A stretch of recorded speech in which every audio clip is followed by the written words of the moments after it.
వర్షాకాలంలో మాత్రమే వస్తాయి. వీటిని పచ్చడిగా చేసుకుంటే ఒంటికి చాలా చాలా మంచిది, ఆరోగ్యానికి. న్యాచురల్గా మొలుస్తాయి ఇవి చెట్లు. ఇవి చాలా పుల్లగా చక్కగా ఉంటుంది పచ్చడికి కానీ, పప్పులో వేసుకోవడానికి కానీ, దేనికైనా. ఇది చట్నీలాగా చేస్తున్నాను. ఈ వక్కాయలు నూనెలో వేంపాను. తర్వాత ఇవి కరివేపాకు 4, ఒక 5 నుంచి 6 పచ్చిమిరపకాయలు, ఒక 4 ఎండుమిరపకాయలు, వెల్లిపాయలు, జీలకర్ర 1 స్పూన్. ఇవన్నీ కలిపేసి చక్కగా గ్రైండర్ చేసుకుంటే చక్కటి పచ్చడి తయారవుతుంది, చట్నీ.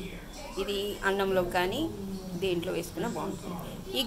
ఇందులోంచి గింజలు తీసేసుకోవాలండి. ఇందులో గింజలు ఉంటాయి, ఇదిగోండి సన్న గింజలు ఉంటాయి. ఈ గింజలు తీసేసుకొని చేసేసుకుంటే బాగుంటుంది.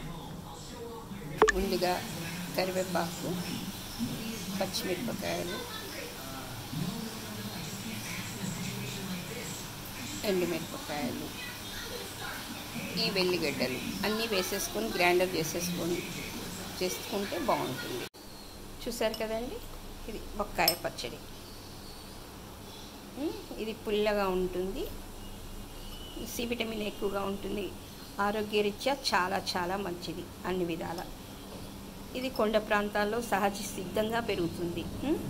దీనికి ఒక్కొక్క ప్రాంతంలో ఒక్కో పేరుతో పిలుస్తూ ఉంటారు. వక్కాయ, కరెండకాయ ఇలా పిలుస్తూ ఉంటారు.